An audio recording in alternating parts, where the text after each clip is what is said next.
而家喺珠海買樓就係死路一條，特別今日我嘅內容，你錯過咗嘅話呢，你99%必定中招。大家好，冇水嘅地方叫沙漠，冇我嘅地方叫寂寞。上一期節目呢，我哋咪深度探訪咗中山嘅呢個死亡地塊啦。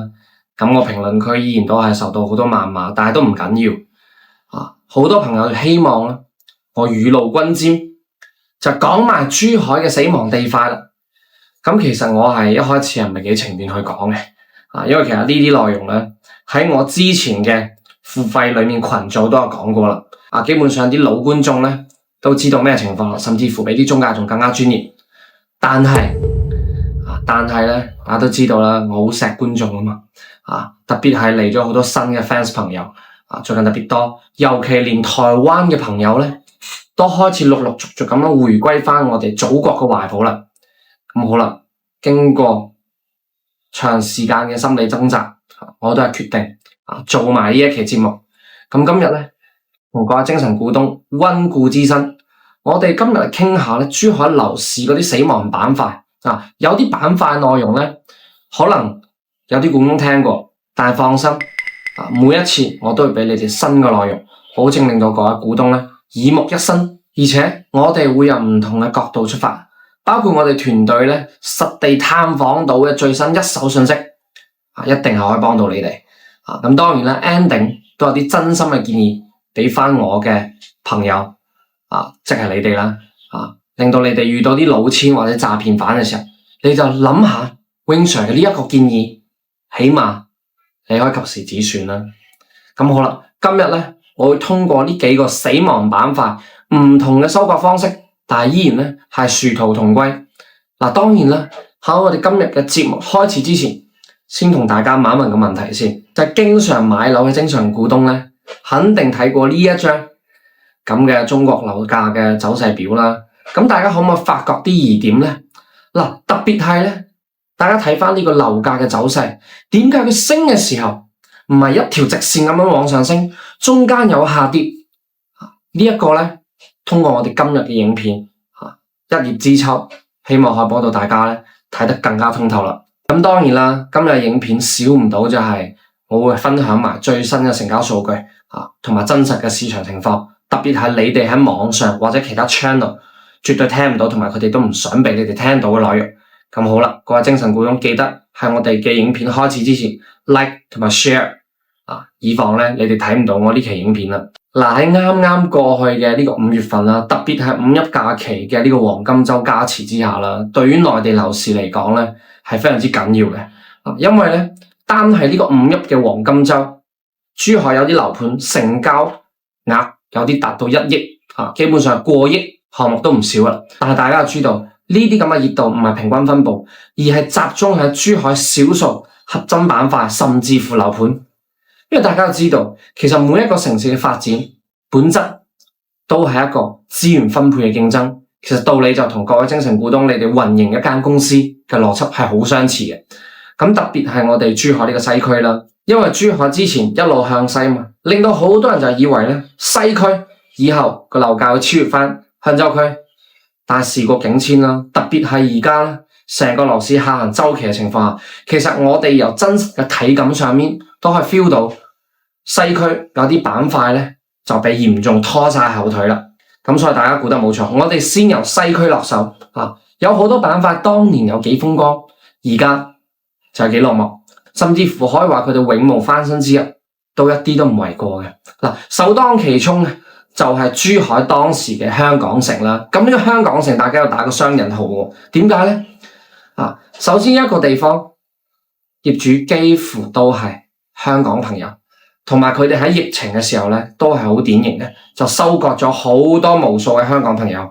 每一個 YouTuber 地產 YouTube 佢哋想賺錢都會瘋狂推銷嘅呢個片區。但係而家基本上咧呢咁 YouTuber 都消失晒啦，冇錯啦，就係呢個單價可以買1萬蚊海景樓嘅地方，呢個平沙新城啦。包括最近都有啲觀眾喺我嘅留言上面就問我有冇得救，我哋非常之尊重翻各位精神股東嘅建議，所以咧我哋咧都實探翻最新嘅情況俾到你哋睇翻，印證翻我哋之前喺個群組裏面同各位精神股東講嘅內容。咁首先答翻各位觀眾嘅問題先，平沙新城仲有冇發展呢？咁當然係有㗎啦。中介亦都唔會呃你，呢個地方一定會發展起身，但係起碼20年。所以啦，試問下人生有幾多20年？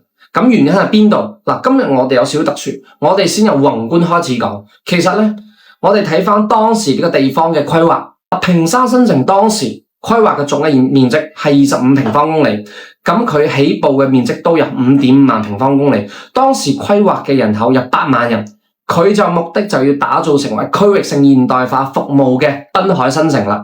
又話嗰度以後有行政服務中心啦、交通換乘中心、教育中心、商業中心、文體中心、醫療中心等等。sorry 各位，即係講到呢啲我都唔好意思，真係我都唔知啲中介當時係點樣洗腦，可以洗埋自己腦。當時嘅平沙新城呢，就被標榜為呢個水上威尼斯，特別係佢哋係繼航空新城之後嘅珠海新中心。咁好啦，由疫情到而家呢，都差唔多過咗有5-6年，平沙新城而家發展點樣呢？未達預期呢，呢啲呢其實都不言而喻噶啦。我哋睇翻而家真實現狀就知道啦。其實呢，呢度我相信都唔需要我喺度囉嗦。呢個地方配套設施就遠遠跟唔上，呢啲就已經係阿媽都知道嘅情況啦。咁除咗呢個荒涼嘅現象，我哋就睇翻更加令大家心寒嘅就係佢嘅樓價啦。各位精神股東做好心理準備，特別係之前買咗嘅朋友，如果你心理承受能力差嘅就唔好睇啦。就係平沙有啲地方已經出現3字頭嘅單價，冇錯，係3600蚊一平方同埋3900蚊一平方嘅呢個價格。咁同埋呢，我想同大家強調啦，呢啲並唔係個案。首先呢，就係大家最熟悉嘅恒大海泉灣啦。咁除此之外啦，仲有呢個方圓粵島首富，佢近期嘅二手成交單價都係5600到6000蚊之間。大家知道當時一度都係賣到14000、15000蚊嘅單價。23年收樓到而家唔到2年嘅時間就已經大打折扣。咁同埋其實呢，我哋由市區出發，咁幾乎喺行高速嘅情況下，全程50幾公里。即使我藤原拓海佢老豆上身，我起碼都要揸1個鐘嘅車程。咁我想試問下嗰啲養老嘅朋友，你點算？我哋再睇埋其他小區而家現狀啦，譬如話呢個時代港，特別好多觀眾朋友有冇發覺一個現象，就係時代好多嘅樓盤，譬如話時代珊瑚海啊、時代傾城啊、香海彼岸啊，佢哋下面啲招商咧都係好差。有冇朋友可以同我講翻咩答案呢？密麻麻，但係咧基本上好多啲吉鋪完全係未營業嘅。咁我哋睇翻呢個時代港嘅二手價格啦，基本上成交單價都係6300到7400左右。同埋咧最得人驚嘅就係呢個小區成交量都唔係特別高。咁我哋再睇埋佢隔籬嘅呢個平沙9號啦，目前成交價6000到9000左右。咁特別係咧，下面我講嘅呢個樓盤大家要注意，就係呢個京華乜乜灣都係收割咗好多港澳嘅師奶。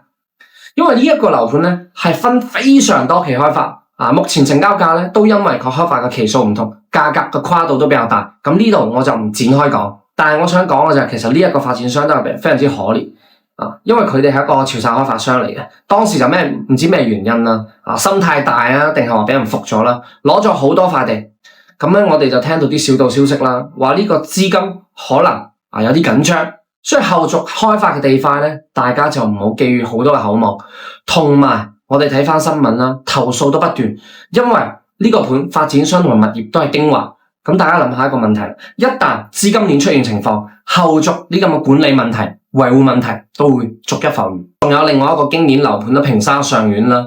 前段時間住建局咧都係發布咗呢個備案價。平沙上苑咧備案價均價。細面積係9500左右，最高係13000左右啦。咁最低嘅備案價咧係9200。咁點解呢個樓盤都值得攞出嚟講下咧？因為首先呢個平沙上苑裏面都有人才房，同埋其次咧喺同一個片區，佢一直嘅價格都唔低，11000到12000，當時就捅破咗成個平沙嘅呢個天花板啦。同埋其實我哋去睇到入住率基本上都好低同埋最關鍵二手成交嘅平台都係得1-2套成交。咁仲有就係呢個西海岸啦。花園有啲單位都係降到3900蚊左右。其實我哋睇翻咧整體數據啦，截至到25年年底，其實成個平沙嘅均價係差唔多8000蚊左右。同埋咧近12個月基本上一直都係處於呢個下行通道。大部分小區佢哋嘅成交量、成交週期基本上90日都係零成交。同埋我哋又以呢個恒大海荃灣作為例子啦，成個屋苑掛牌房源係超過260套，但係月均成交係唔到5套，成交週期全部都係超過1年。咁呢一種咧，流動性嚴重缺乏，我哋叫做死亡螺旋。點解咧？因為業主要變現，只能夠去緊急降價，咁降價又會進一步提升咗市場嘅恐慌。咁我哋可以睇到掛牌房越多，又進一步壓低呢個價格。嗱，同埋其實數據裏面可以睇到啦，佢二手掛牌價呢一度大家要注意，二手掛牌價同埋成交價嘅差價已經達到咗20%，甚至有啲急售嘅單位係要降價30%先至可以成交。咁呢一個對於大部分業主嚟講就係傷上加傷。嗱，其實平沙咧作為當時珠海西進戰略嘅一個重要區域啦，大規模咁樣出讓太多嘅住宅用地，同埋多個樓盤咧係集中上市。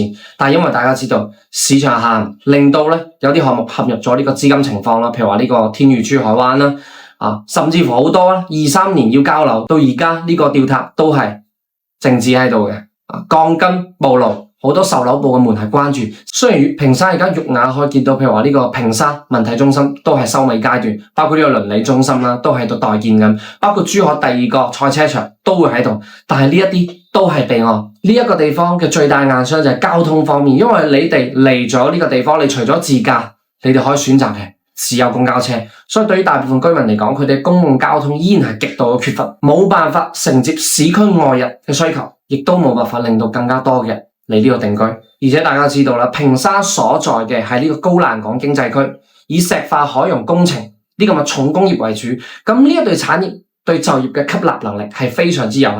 你基本上你係好難吸收到啲後生嘅或者高素質嘅人才。嗱，數據顯示啦，到2025年嘅5月份，平沙鎮嘅常住人口只有9.78萬人，所以整體收入水平同埋呢個買樓嘅能力係非常之有限，根本係冇辦法造成呢個有效需求。同埋大家都知道啦，呢個區域係嚴重缺乏啲新興產業支持。你唐家或者高新區起碼有高新產業，橫琴有呢個金融服務業去對比，但係平沙佢嘅產業結構係非常之單一，冇辦法學紅吸周邊人口。咁一旦呢個地方冇人口流入，人口淨流出，咁呢個地方樓市就好似無源之水一樣。所以喺樓市下行週期必定係首當其衝啦。同埋最關鍵一樣嘢啦，就係咧對比翻杭新城，當時政府係投入咗1000億級別嘅資金同埋產業轉移，平沙新城基本上係冇得到珠海市政府嘅一個支持同埋投入，而且咧佢哋行嘅就係傳統嗰種咩咧土拍基建賣樓嘅循環模式。咁大家好清楚一樣嘢啦，經常睇個 channel 朋友就知道啦。你當呢一個循環裏面其中一 part 出現咗問題，咁成個框架自然就會崩潰。而且最關鍵就係咧，好多朋友唔知道2022年嘅1月份開始，平沙新城再都冇新地價開發，意味住咩？新樓嘅供應趨向零，地方政府嘅土地收入已經斷崖式下降，咁邊度仲嚟有錢去發展呢？所以呢一個就係邏輯所在。咁其次啦，我哋又嚟到呢個濱海商務區啦，咁呢個區域又係非常之特別。咁呢一個片區咧，我先唔講樓盤或者規劃先，我先講一講一啲場外八卦，就係一個叫做燕南飛嘅政策。之前我喺我嘅 fans 群組有講過，但係呢一度咧，我希望都令到大家都更加清楚啲中介或者銷售發展商嘅營銷套路，我哋先至可以見招拆招嘛。咁當然呢一個咧都比較敏感，全網冇人講過。唔單止係港澳朋友未聽過，好多珠海本地人，我哋啲中介佢哋都唔知。而且佢嘅主角咧就係近期咧非常之 hit 深陷囹圄嘅呢個萬科甚至乎可以咁樣講，萬科而家嘅失敗咧係離唔開佢哋當時喺珠海落錯嘅呢一步棋甚至乎佢哋發展到而家後期我收到佢哋內部啲高層而家嘅內部事件都係因為呢一單嘢，到而家仲未解決。首先時間翻到2019年嘅4月份啦，一位新嘅營銷總嚟到珠海嘅萬科，咁佢哋嘅策略咧非常之大膽，包括佢哋珠海萬科管理人員、運營嘅負責人全部都係85後，咁係非常之激進。咁佢哋當時嘅策略咧就相信啦，人定勝天，所以咧佢哋喺19年嚟到珠海嘅3年嚟，帶領住佢哋嘅年輕團隊喺珠海成個樓市銷售規模係翻咗1倍。俾個數據大家參考，幾誇張。19年佢哋淨係做咗30億嘅規模，到咗2021年做到幾多？回款係104億，越居翻珠海第2。咁好啦，佢哋當時點樣做到呢？就係我前面提及嘅，佢哋啟動咗當時一個叫做雁南飛嘅政策。咩意思呢？就係佢哋嘅營銷售人員走到去北方，令到啲北方嘅買家飛到嚟南方，即係珠海呢度去買樓。咁佢哋當時主力推嘅樓盤喺邊度呢？冇錯，就係位於呢個濱海商務區，擁有無敵海景嘅萬科觀海200里。咁而家情況係點樣呢？嗱，我哋睇睇影片就知道啦。而且其實咁樣做呢，你為咗業績，為咗收入，罔顧市場嘅呢種惡，亦都會慢慢生根。可以話呢，佢哋呢一種瘋狂嘅營銷行為，就為而家濱海商務區嘅鬼城就補咗刀啦。所以凡人就為過，菩薩就為因啦。佢哋種下惡呢，仲有另外一個地方，冇錯，就惠州。當時呢，我聽到佢哋內部銷售人員就話啦，佢哋當時呢，就話要將惠州啲樓係賣翻俾深圳城中村嘅客，冇錯，係城中村。咁佢哋呢一種就係我個人係覺得係好討厭嘅呢一種銷售行為。點解呢？你單係顧住賣嘢，你唔通唔使考慮後果嘅？特別係樓呢樣嘢，對於大部分人嚟講係一個長期資產，甚至乎係佢所有資產裏面最重要嘅資產。咁你攞咗佣金拍拍籮柚走人，咁但係呢，後市如何呢？因為當時大家知道深圳嘅樓市調整咗之後，惠州賣樓都變到好難，咁所以佢哋好多啲銷售人員就走到去城中村裏面買樓，佢哋就捉到呢啲咁嘅城中村嘅人口啊，佢哋嘅居住痛點啦。因為大部分其實講白啲都係啲最基層嘅或者冇錢噶嘛，所以佢哋就製造咗呢一個咁嘅需求，相當於將把梳賣俾和尚，冇錯啊！你係好叻嘅銷售，冇錯。但係其實講真，你咁樣去做，你晚上瞓唔瞓得着覺先？嗱，除此之外咧，佢哋嘅作品仲有呢個又係馬鞍島嘅呢個萬科深業同城啦。咁當然而家最新消息，大家如果收到風就知道啦，深業集團而家都減持啦。所以幾乎咧，俾佢哋咁樣呢一種揠苗助長嘅營銷套路，踐踏過嘅地方，寸草不生。所以啦，呢一啲究竟係時代眼淚，定係人為咗金錢作下嘅惡？